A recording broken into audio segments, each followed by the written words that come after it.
Hello മക്കളെ, നമ്മൾ നോക്കാൻ പോകുന്നത് എക്സൈസ് 6.2 ക്വസ്റ്റ്യൻ നമ്പർ 3 ആണ്.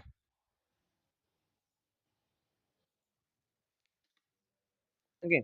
In the figure 6.18, if LM parallel to CB and LN parallel to CD, prove that AM by AB equal to AN by AD. Consider triangle A B C. ത്രികോണം A B C consider ചെയ്യുക. എവിടെ A B C? ഈ മുകളിലുള്ളതാണ്. ഇതാണ് A B C എന്ന് പറയുന്ന triangle. ആ A B C എന്ന് പറയുന്ന ട്രയാങ്കിളിൽ L M parallel to B C നമുക്ക് തന്നിട്ടുണ്ട്, അല്ലെങ്കിൽ സി ബിയും തന്നിട്ടുണ്ട്. ക്വസ്റ്റ്യനിൽ തന്നിട്ടുണ്ട് L M parallel to C B. Okay, then B P T theorem പ്രകാരം നമുക്ക് എന്ത് ചെയ്താം? ബി പി ടി നമ്മൾ പഠിച്ചാണല്ലേ, ലൈൻസ് പാരലൽ ആണെന്നുണ്ടെങ്കിൽ ഓപ്പോസിറ്റ് സൈഡ്സിൻ്റെ റേഷ്യോ എന്തായിരിക്കും? സെയിം ആയിരിക്കും. അപ്പോൾ A M by M B equal to A L by L C എന്ന് എഴുതാം. ഇത് കൂടെ A M by M B divided by equal to A L by L C. ഞാൻ ഇതിനൊന്ന് റൊട്ടേറ്റ് ചെയ്തു, അഥവാ M B by A M equal to L C by A L എന്നാക്കി. ഡിനോമിനേറ്ററിനെ ന്യൂമറേറ്ററും ന്യൂമറേറ്ററിനെ ഡിനോമിനേറ്റർ ആക്കി. അതെന്തിനാണ് അങ്ങനെ ആക്കിയെന്നുള്ളത് ഞാൻ പറഞ്ഞുതരാം കേട്ടോ. ആദ്യം നമുക്കിത് ചെയ്ത ആൻസർ എത്തിയിട്ട് ഞാൻ പറഞ്ഞുതരാം എന്തിനാണ് അങ്ങനെ ആക്കിയെന്നുള്ളത്. ഇനി നമുക്ക് എ ബി എന്ന് വരണം. ഓക്കെ, ആര് വരണം? എ ബി കിട്ടണം. എ എം ഇവിടെ ഉണ്ട്, എ ബി കിട്ടണം. അങ്ങനെയാണെന്നുണ്ടെങ്കിൽ A M plus M B വേണ്ടേ? അപ്പോൾ ഈ എ എമ്മും കൂടി മുകളിലേക്ക് വരണം അല്ലേ? എം ബി ഇവിടെ ഉണ്ട്, ഒരു പ്ലസ് എ എമ്മും കൂടി വന്നു കഴിഞ്ഞാൽ നമുക്ക് ആരായി? എ ബി ആയി. അപ്പോൾ രണ്ട് സൈഡിലും ഒരു +1 ആഡ് ചെയ്യുക. അപ്പോൾ എ എം മേലേക്ക് വരും, ക്രോസ് ചെയ്താൽ മതി അല്ലേ?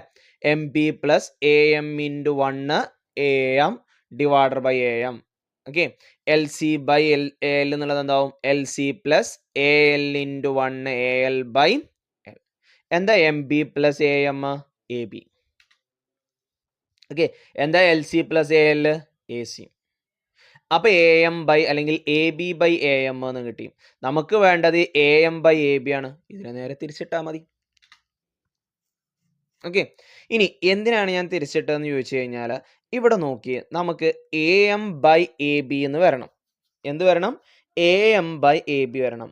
ഇനി A M by M B അതേപോലെ ചെയ്ത് കഴിഞ്ഞാൽ എന്താ സംഭവിക്കുക എന്നുള്ളത് ഞാൻ കാണിച്ചു തരാം. ഇവിടെ ഒരു +1 കൊടുത്തു. ഓക്കെ, അപ്പോൾ A M plus M B എന്താവും? എ ബി ആവും. പക്ഷെ ഡിവൈഡർ ബൈ എം ബി എന്നാണ് വരിക. നമുക്ക് ഡിവൈഡർ ബൈ എം ബി അല്ല വേണ്ടി, എ എം ആണ് വേണ്ടത്. ഓക്കെ, എം ബി അല്ല നമുക്ക് വേണ്ടത് ആരാണ്? എ എം ആണ്. അതുകൊണ്ടാണ് നമ്മൾ അതിനെ തിരിച്ചിട്ടത്, ഡിനോമിനേറ്ററിലോട്ട് എ എമ്മിനെ ആക്കിയത്. മനസ്സിലായോ? എന്തുകൊണ്ടാണ് തിരിച്ചിട്ടത് മനസ്സിലായോ? നമുക്ക് ക്വസ്റ്റ്യനിലോട്ട് നോക്കാം. ക്വസ്റ്റ്യനിൽ നമുക്ക് വേണ്ടത് എം പി അല്ല, ഡിനോമിനേറ്ററിലുള്ള നമ്പറാണ്, അല്ലെങ്കിൽ ഡിനോമിനേറ്ററിലുള്ള ആളാണ് കോൺസ്റ്റന്റ് ആയിട്ട് നിൽക്കുക. A M by M B +1 ചെയ്ത് കഴിഞ്ഞാൽ ഈ എം ബിനെ ഇങ്ങോട്ട് കൊണ്ടുവരുമ്പോൾ A M plus M B divided by M B എന്നാണ് ഉണ്ടാവുക. പക്ഷെ നമുക്ക് എം ബി അല്ല വേണ്ടത്, എ എം ആണ് വേണ്ടത്. അതുകൊണ്ടാണ് അതിനെ തിരിച്ചിട്ടത്. ഇനി ഇതേപോലെ തന്നെ ഇപ്പുറത്ത് വേറൊരു ട്രയാങ്കിൾ ഉണ്ട്, ആരാ? A D C. അതിലും നമുക്ക് തന്നിട്ടുണ്ട് N L equal to D C not equal parallel. Okay, L എനും സി ഡിയും പാരലൽ ആണ്. അപ്പൊ ബി പി ടി തിയറം പ്രകാരം നമുക്ക് എന്ത് കിട്ടും? A N by N D equal to A L by L C. ഇതും നേരത്തെ ചെയ്ത പോലെ നമ്മൾ എന്ത് ചെയ്യണം? തിരിച്ചിടണം. ഇല്ലെങ്കിൽ എന്ത് സംഭവിക്കും? ഡിനോമിനേറ്ററിൽ ഏതാ വരിക? എവിടെ? ഡിനോമിനേറ്ററിൽ എൻ ഡി ആണ് ഇല്ലെങ്കിൽ വരിക. ഓക്കെ, തിരിച്ചിടാതെ പ്ലസ് ചെയ്താൽ ഡിനോമിനേറ്ററിൽ ആരാ വരിക? എൻ ഡി ആണ് വരിക. A N plus N D into 1 N D divided by N D. നമുക്ക് ഡിനോമിനേറ്ററിൽ എൻ ഡി അല്ല വേണ്ടത്, ആരാ വേണ്ടി? A N. അപ്പം നേരെ തിരിച്ചിടുക. ഓക്കെ, ഇനി +1 കൊടുക്കുക. ഓക്കെ, ഏതൊരു നമ്പറിൻ്റെയും താഴെ 1 ഉണ്ടാവും. എങ്ങനെയും ക്രോസ് ചെയ്യുന്നത് കേട്ടോ. N D into 1 N D plus A N into 1 A N divided by A N into 1 A N L C plus A L into 1 A L divided by A L. Okay, N D plus A N നമുക്ക് എന്ത് കിട്ടും? A D by A N equal to A C by A L. തിരിച്ചിടുക. ഇനി equation number 1 equation number 2 compare ചെയ്ത് A L by A C, A L by A C. രണ്ടിൻ്റെയും right side equal ആണ്. Right side equal ആണെന്നുണ്ടെങ്കിൽ automatically left സൈഡും എന്താവും? Equal ആവും. അപ്പോൾ A M by A B equal to A N by A D.